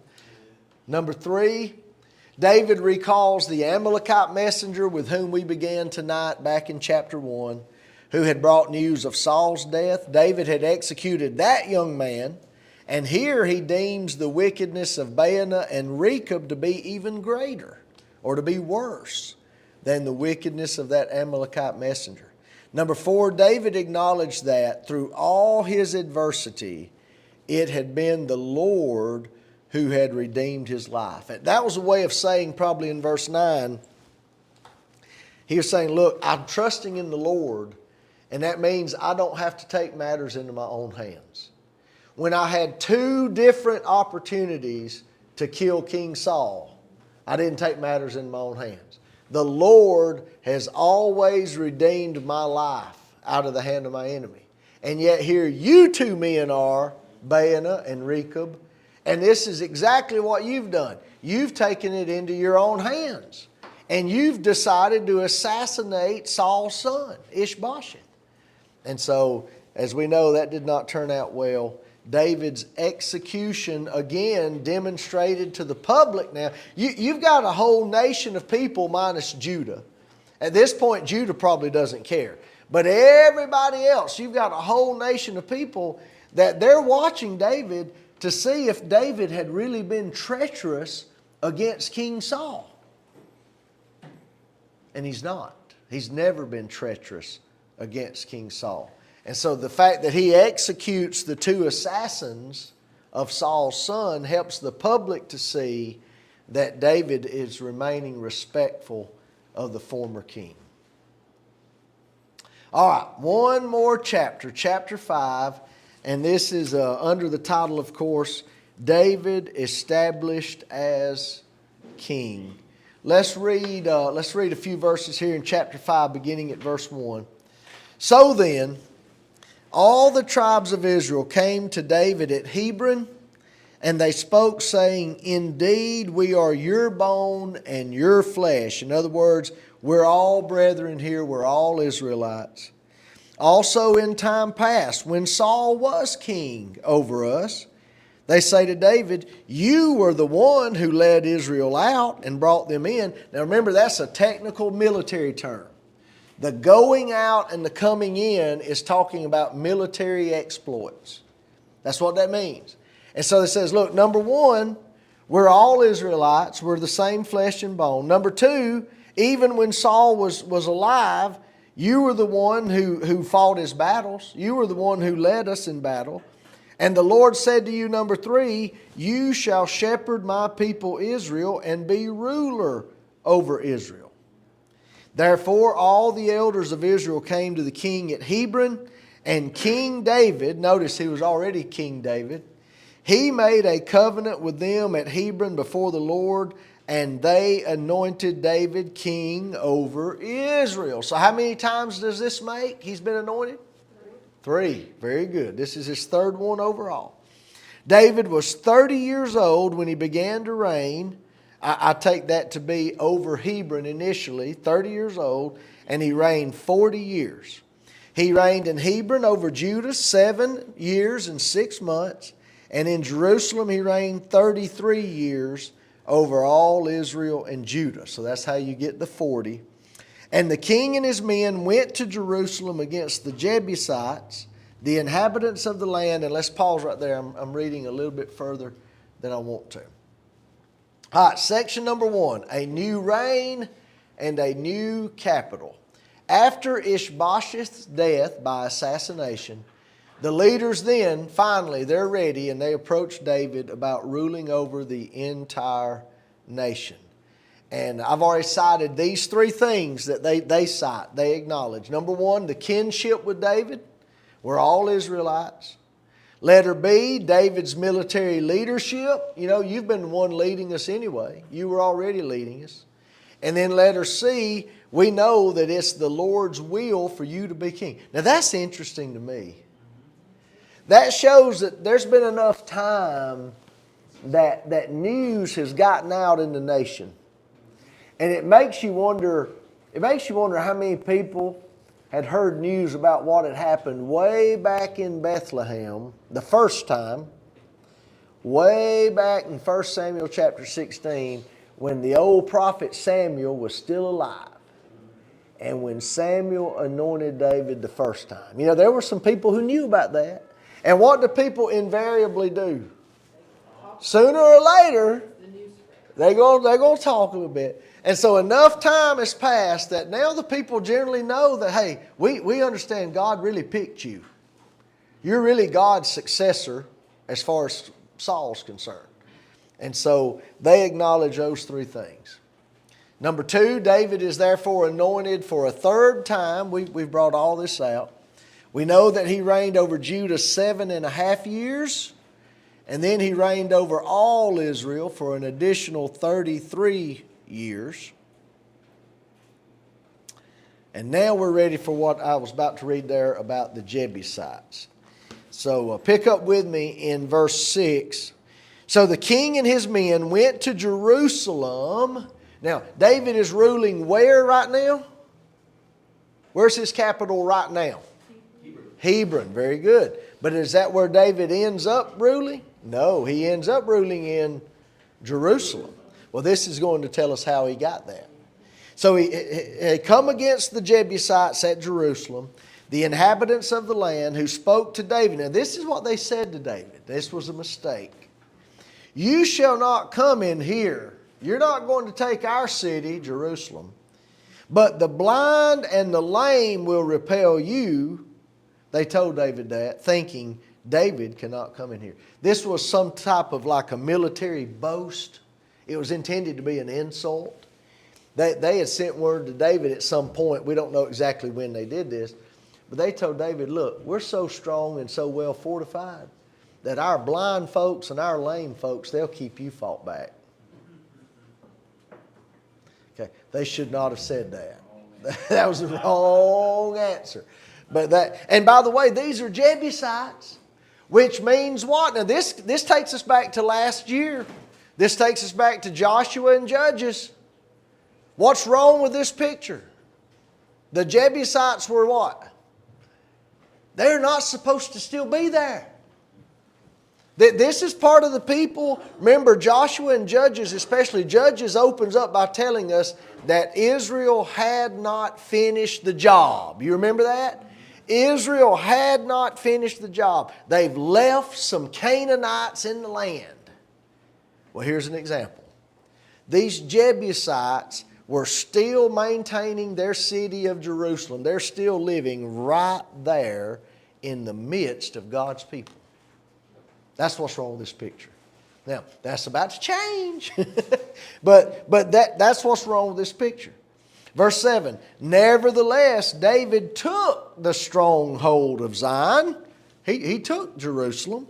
That is the city of David, as it came to be called. Now, David said on that day, the day that they took it, he said, whoever climbs up by way of the water shaft and defeats the Jebusites, the lame and the blind, as they called themselves, who were hated by David's soul, he shall be chief and captain. Therefore they say, the blind and the lame shall not come into the house. Then David dwelt in the stronghold and called it the city of David. And David built all around from the Millo and inward. So David went on and became great, and the Lord God of hosts was with him. All right, let's look at some of our questions here. Number 4. With the full force of Israel now behind him, all 12 tribes, David sets his sights on the city of Jerusalem. Jerusalem, or at least a portion of Jerusalem, had been conquered shortly after the death of Joshua. It had been conquered for a while by Judah. Okay? But one of two things happened. Either the Jebusites retained a portion of the city. See, Jerusalem's located on different hills or mountains. And so it is possible that we're talking about Jerusalem from the standpoint of different portions of it. You got a portion that's called the city of David. You've got something called the Millo. You've got Zion. You've got this, you've got that. And so either A, Judah only took a portion of it to begin with, or they took it, lost it, or left it later on, and allowed the Jebusites to come back in and to resettle it. At any rate, whatever's happened, you've got Jebusites still in the land, still where they should not be, and David has to come against them. Number 5, the Jebusites were very arrogant regarding their strategic security, the way Jerusalem was situated in the tops of those mountains. It made it very difficult from a military or a tactical perspective. It made it very difficult to assault. And they knew that. And so they were arrogant regarding their security. And that reminds us of the ancient Edomites as well. This is totally off course, but you could go to the book of Obadiah, and Obadiah tells us that the Edomites were so situated up in their rocky cliffs and up in the mountains that they thought nobody could get to them either. And that proved to be wrong. Pride goeth before what? It goes before a fall. All right. Now, the parallel account to this is paralleled in 1 Chronicles 11, 4 through 9, tells us who it was that led that assault up the water shaft that we read about, and it was Joab. Joab led the successful assault against Jerusalem using that water shaft for entrance. And so we learn that in 1 Chronicles 11. David's greatness, we learn, was due to the Lord's being with him. We saw that, read that in verse 10. All right. Now, number 8. Very early in his reign, now these are from some verses that we haven't read, David is befriended by Hiram, the king of Tyre, likely because he recognized David as a formidable ally. In other words, he's heard about David. You know, all these years now, ever since that young shepherd came down into the valley of Elah and killed this huge Philistine giant. Stories like that get circulated, right? You know, I'm talking about it 3,000 years later. I'm still talking about it tonight, right? So stories like that get told and they get retold and they spread. And Hiram, now all these years that David has been fighting Saul's battles, the king to the north, there in Tyre, no doubt he's hearing these things and he's learning these things. And so now that David has finally ascended to the throne, he's like, okay, I need him as an ally. Number 9, sadly, this is not good, but you can read there in verses 13 through 16, David follows the pattern of other eastern kings by multiplying wives in a royal harem. And by the way, that is a direct violation of Deuteronomy 17. In Deuteronomy 17, Moses was giving inspired guidance or inspired commandments regarding future kings that Israel was going to have way down the line in the future, long after Moses is dead and gone. And one of the things they were not supposed to do is they were not supposed to multiply wives. Sadly, David does that anyway. And then section 2 now, we come to the end of chapter 5, and the Philistines are defeated on 2 different occasions. So let's pick up and let's read this. Let me back on up. Let's back up to verse 17, chapter 5, 17. Now, when the Philistines heard that they had anointed David king over all Israel, all the Philistines went up to search for David. And David heard of it and went down to the stronghold. The Philistines also went and deployed themselves in the valley of Rephaim. So David inquired of the Lord. Every time you read that, you ought to underline that in Samuel, 1st and 2nd Samuel, because it shows a pattern of behavior and it sets a good example for you and me. So David inquired of the Lord, saying, Shall I go up against the Philistines? Will you deliver them into my hand? And the Lord said to David, Go up, for I will doubtless deliver the Philistines into your hand. So David went to Baal Perazim, and David defeated them there. There's victory won. And he said, The Lord has broken through my enemies before me like a breakthrough of water. Therefore he called the name of that place Baal Perazim. And they left their images there, the Philistines did, and David and his men carried them away. Then the Philistines went up once again and deployed themselves in the valley of Rephaim. Therefore David inquired of the Lord and he said, You shall not go up. Now this is what God's instructions was this second time. You shall not go up. Circle around behind them and come upon them in front of the mulberry trees. And it shall be when you hear the sound of marching in the tops of the mulberry trees, then you shall advance quickly, for the Lord will go out before you to strike the camp of the Philistines. And so David did so, as the Lord said, so as the Lord commanded him. And he drove back the Philistines from Geba as far as Gezer. All right? So 2 different victories here, albeit they were fought in a little different fashion. There was different strategy both times, it appears. But he followed God's bidding, and that's always the secret to success, right? Do what God tells you to do in faith and love. Do it. And that's the success or the secret to success. Now, number 1, the Philistines were likely contented. This is important. Don't miss this. They were likely contented for David to be a king. They didn't seem to have a problem with that, as long as Judah and Israel were embroiled in their civil war. You know the old saying, the enemy of my enemy is my friend. And so if David and Judah are embroiled with the dynasty of Saul and they're fighting Israel in a civil war, the Philistines left David alone. But now that the kingdom's united and David's king over all, the Philistines are like, all right, now we got a problem. And so we've got to come against David and the whole nation.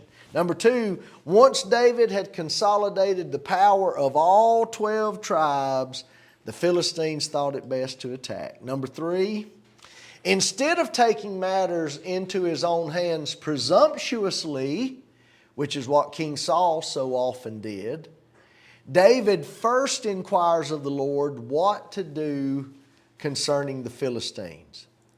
Israel's victory is so crushing that the Philistines leave their idols in the flight. Now, all we read in the Samuel account is that David's forces carried them away. Is that all we read? We read that. They carried away the idols. And you're like, well, what are they going to do with these idols? But from the Chronicles account, 1 Chronicles 14:12, we learn that they carried them away and they burned them. They destroyed them. Now, that was what they were supposed to do according to the Mosaic law in Deuteronomy 7. Okay? Now, that shows you how important it is when you have parallel accounts. If you want the full picture, you need to do what? You need to read it all. Okay? Now, we see that here because all we learn in Samuel is they carried away the idols. You might think, well, man, did they carry away so they could worship the idols? Did they become their idols? No. We learn from Chronicles that they burned them. How important is that over in Matthew, Mark, Luke, and John? It's very important because you have a lot of parallel accounts there. Matthew will tell you one thing, but Mark will come in and he'll supply additional details. And they never contradict. But they do supplement. They give you a fuller story. They're knitted together. That's right, Thomas. And so parallel accounts are always helpful and important. Number 5. The Philistines later launch another offensive in the valley of Rephaim.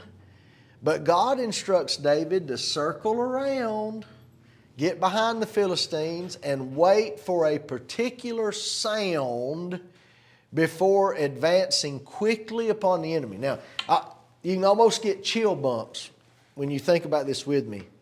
But let's go back to what we read. The end of verse 23, you shall not go up. Don't go up and meet them head on, but circle around behind them and come upon them in front of the mulberry trees. Verse 24, and it shall be when you hear the sound of marching in the tops of the mulberry trees. Now, I do not want to make more of this than what I ought to. Okay, I'm going to say that up front. But that sure does sound like the marching of the angelic hosts going before Israel, doesn't it? The sound of marching, where's it at? It's above us. It's in the tops of the mulberry trees. Okay? And God says, you wait, and when you hear the sound of marching in the tops of the mulberry trees, then that's when you advance. Okay? So I don't know what all that means, but I know what it puts you in mind of. Okay? It puts you in mind of the... By the way, and this is a great time to bring this out. Are you familiar with the term the Lord of Hosts? How many times is God called the Lord of Hosts in the Bible? I mean, all the time. I've never counted it. I need to. I need to run an electronic concordance search, and I could tell you, but I haven't. But He's called the Lord of Hosts all the time in Scripture. But do you know what that means? That is a military term. Lord of Hosts can also be translated the Lord of Armies. Lord of Hosts means the Lord of Armies. And so how appropriate then that we hear some kind of footsteps marching in the mulberry tops going before Israel or going with Israel into the battle. Okay? It's amazing, isn't it? And then finally, number 6, last question of 9. I know you've already written it down. But this is the pattern. And this is an important pattern. By the way, this would make a great 4-point sermon. Okay, the pattern always is, David inquired, he got the Lord's will. The Lord instructed, David obeyed, and the Lord delivered. Now that is a 4-fold recipe for success, right there. Now today, you and I know, the Lord is not going to instruct us directly, miraculously, and personally. But what you and I do and can do is we inquire of the Lord by going to His Word. Okay? I need to find the answer in His Word. I've got to go to His Word. The Lord instructs us through His Word. We obey His Word, and He blesses. Because James says that the man is blessed who is a doer of the work. James 1, verse 25. And so that's a great thing, a great series there. All right. Thank you so much. Look here. This doesn't happen all the time now. Doesn't happen all the time, but we're ending 10 minutes early. What are we gonna do with all this free time we got? Well, I'm about to go toward Talladega is where I'm going. Any thoughts or any questions before we close? Hey, Cliff, I have to point out, if you attend Edgewood and you hear me preach Cliff's sermons, just assume that I gave them to him before class. There you go. That's exactly right. That's fine with me. That doesn't bother me. All right, let me look here. I think Matt was coming up with some mighty fine sermons. Your sermons get better when Cliff teaches. Hey, let me tell you what. You already saw tonight that I have my sources at Willis and Waldron. They're 2 of my biggest sources myself. Is that Jim Waldron? No, it's a different Waldron. He has. I can't think of his first name, Matt, but it's the Guardian of Truth series out of Bowling Green, Kentucky, and it's a commentary on 1st and 2nd Samuel. All right. Yeah. All right, so our next class, I'm looking on our calendar. March 18th, that's a week from tonight, isn't it? Yes. So you're telling me that for the next 1, 2, it looks like for the next 3 weeks, we're gonna be on a normal Hey, schedule. everybody keep your seat right quick if you don't mind. Can you believe that? Next Monday night. All right, Keep your seat just a moment if you don't mind. I'm gonna turn it over to Matt. I'm gonna pretend, everybody keep your seat right quick. Cliff, you hold it right quick. You ever I wanna get a picture. in Jerusalem, right in the middle as USA? You ever notice that? No, I never noticed that. Jerusalem, J-E-R-U-S-A-L-E-M. I be. That's neat. That's neat. All right, now look, everybody, either look at your paper like you're writing, or maybe like one or two of you look at Cliff like he just said something amazing. All right? Annalise, can you back up right over there? Or look at what your daddy's doing? You can sit next to your daddy if you want to and look at what he's doing. There you go. Just go back and forth between your paper and Cliff.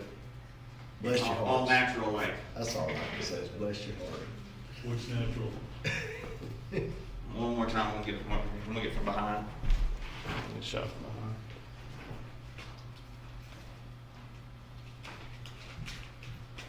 Just so happen to have a room full of models tonight. Works out.